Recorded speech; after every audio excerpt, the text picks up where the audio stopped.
নোৱাৰো আৰু ইয়াক ৰক্ষা কৰাৰ দায়িত্ব আমাৰ, ইয়াক ৰক্ষা কৰাৰ পুনৰ গঢ়াৰ দায়িত্ব আমাৰ। আৰু সেইকাৰণে আমি কংগ্ৰেছ দলে প্ৰদেশ কংগ্ৰেছে এই সিদ্ধান্ত লৈছোঁ যে গণসমাৱেশৰ যোগেদি আমি ৰাইজক এই বাৰ্তা দিব খুজিছোঁ যে অহা ২৬ৰ বিধানসভা নিৰ্বাচনত আমাৰ কংগ্ৰেছ দল যেতিয়া ক্ষমতালৈ আহিব আৰু ক্ষমতালৈ অহাৰ পাছত আমি বিজেপিয়ে এই থান কৰা, এই ধ্বংস কৰা, এই শূন্য বিশূন্য কৰা অসমখন আমি পুনৰ কংগ্ৰেছে গঢ়িম, আমি পুনৰ কংগ্ৰেছে গঢ়িম।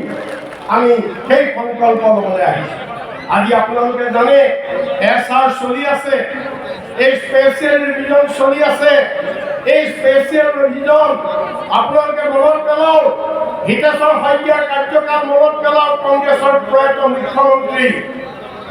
মুখ্যমন্ত্ৰী তৰুণ গগৈদেৱৰ 15 বছৰীয়া কাৰ্যকাল মনত পেলাওক।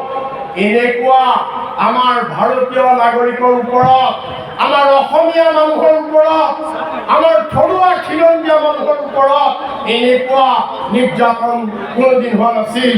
আজি SRত যি নিৰ্যাতন হৈছে, ভোটাৰ অধিকাৰ পাইছে, ভোটাৰ লিষ্টত নাম আছে, যুগ যুগ ধৰি ইয়াত আছে, ৰেচন কাৰ্ড আছে, আধাৰ কাৰ্ড আছে, মাটি বাৰী আছে, ভোটাৰ ID আছে, 24ৰ নিৰ্বাচনত ভোট দিছে।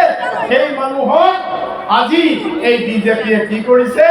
বিজেপি সদায় ভোটাৰ তালিকাৰ পৰা নাম কৰ্তন কৰিবৰ কাৰণে আজি তেওঁলোকে বিভিন্ন মানুহে ভুৱা নটিচ দিছে, বিভিন্ন মানুহে এজনে হাজাৰ হাজাৰ মানুহৰ ওপৰত কমপ্লেইন মাৰিছে, এজন মানুহে কোনেও নাজানে তেওঁৰ নামত কোনোবাই অভিযোগ দিছে, কোনোবাই নটিচ দিছে।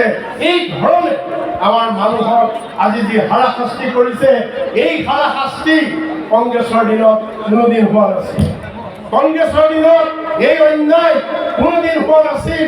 আৰু সেইকাৰণে এই সমাৱেশৰ যোগেদি আমি অসমৰ ৰাইজক এই বাৰ্তা দিব খুজিছোঁ যে কংগ্ৰেছৰ শাসন আকৌ ৰাইজে বিচাৰিছে, ৰাইজক আকৌ লাগে এখন সুস্থিৰ, এখন শান্তিৰ অসম আমি বৰ্তাই ৰাখিবৰ কাৰণে। আজি আপোনালোকে জানে অসমখনত এই বিজেপিৰ আমোলত আজি আমি কি দেখিছোঁ? চাৰিওফালে এফালেদি ভোট চোৰ, এফালেদি গৰু চোৰ, এফালেদি মাটি চোৰ, এফালেদি পানী চোৰ, কেৱল চোৰেই চোৰ, কেৱল চোৰেই চোৰ।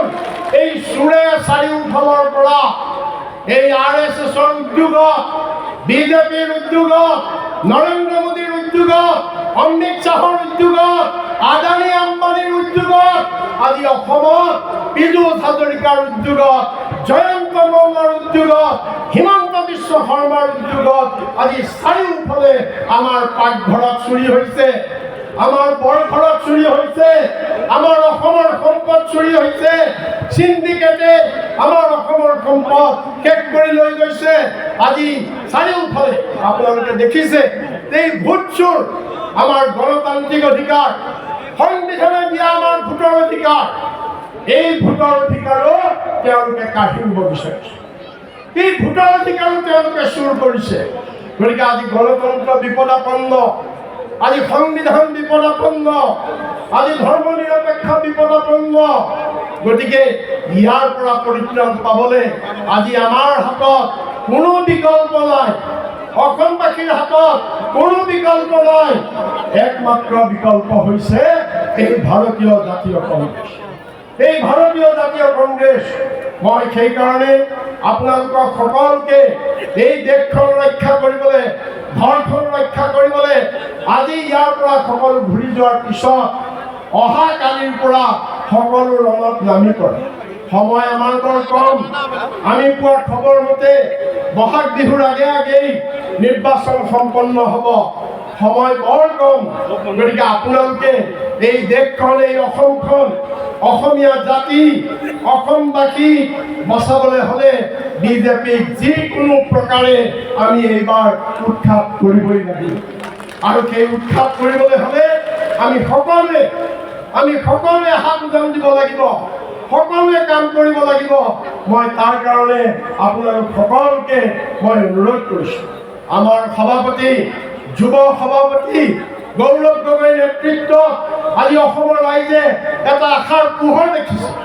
অসমৰ ৰাইজে আজি ভাবিছে যে এই চুৰবিলাকৰ পৰা, এই অত্যাচাৰীবিলাকৰ পৰা, এই দুখীয়াৰ তেজ কঢ়ি খোৱাবিলাকৰ পৰা, এই উগ্ৰ সাম্প্ৰদায়িকতাৰ বাদীবিলাকৰ পৰা আমি অসমখন বচাবলৈ হ'লে আজি গৌৰৱ গগৈ নেতৃত্বত ৰাইজে আস্থা প্ৰকাশ কৰিছে, ৰাইজ ওলাই আহিছে। আৰু আজিও আমিও ইয়াত দেখিছোঁ যে জনসমাগম স্বতঃস্ফূৰ্তভাৱে ৰাইজ যি ওলাই আহিছে। এই ৰাইজৰ এই ঢৌ আৰু ক্ৰমান্বয়ে আমি গাঁৱলৈ, তৃণমূললৈ লৈ যাবৰ কাৰণে আপোনালোকে অহাকালিৰ পৰা আপোনালোকে সকলোৱে কাম কৰে।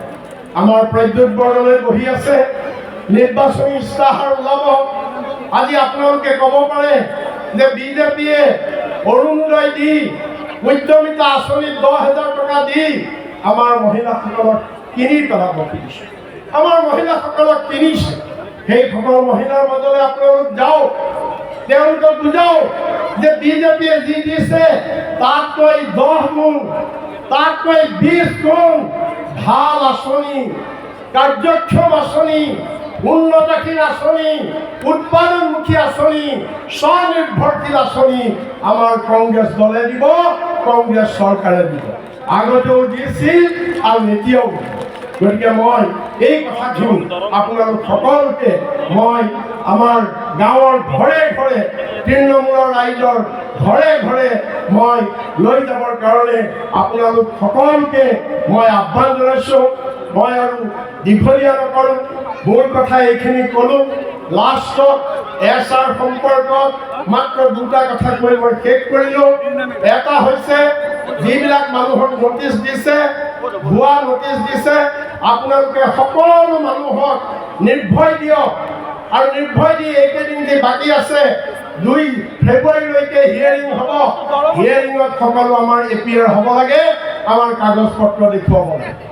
2, যিবিলাক মানুহে, এজন মানুহে 100টা কমপ্লেইন দিছে, 50টা কমপ্লেইন দিছে, সেইবিলাক কমপ্লেইন ৰিজেক্ট হ'ব।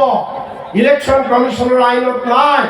আপোনালোকে সেই কথা আমাৰ যিসকলে নটিচ পাইছে তেওঁলোকক জনাব। অৰ্থাৎ আইনমতে এজন মানুহে এজনৰ ওপৰতহে অভিযোগ দিব পাৰে, এজনতকৈ বেছি মানুহৰ ওপৰত অভিযোগ দিব নোৱাৰে। কিন্তু এইবাৰ এছআৰ প্ৰক্ৰিয়াত কি হৈছে আমি দেখিছোঁ যে এজন মানুহেই শ শ মানুহৰ ওপৰত অভিযোগ দিছে। এইবিলাক নাকচ হ'ব। এই কথা আমাৰ ভুক্তভোগী ৰাইজক সকলোকে আপোনালোকে জনাব লাগে। তৃতীয়তে আৰু এটা কথা আছে যে শুনানিৰ সময়ত কমপ্লেইনেণ্ট, অভিযোগকাৰী উপস্থিত থাকিব লাগিব। যি অভিযোগ দিছে সেই মানুহ শুনানিত উপস্থিত থাকিব লাগিব। যদি শুনানিৰ সময়ত অভিযোগকাৰী উপস্থিত নাথাকে তেতিয়াহ'লে সেই কমপ্লেইন তৎমুহূৰ্ততে নাকচ হ'ব। আমি জানিছোঁ যে আমি এনেকুৱা খবৰ পাইছোঁ যে এজন মানুহে গমেই নাপায় তেওঁৰ নামত কোনোবাই বহি কমপ্লেইন মাৰি আছে। তেনেকুৱা বহুত ঠাইত হৈছে। গতিকে এই কথাখিনিও আপোনালোকে সকলো ৰাইজক আপোনালোকে জনাব আৰু আপোনালোকে সকলোকে সাহস দিয়ক, সকলোকে সহযোগ কৰক।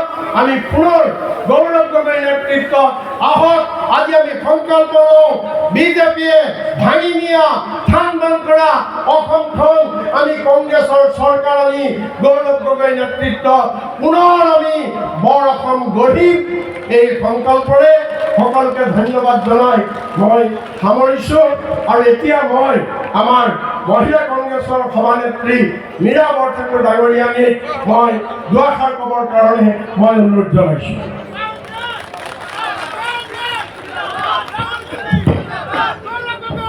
ধন্যবাদ।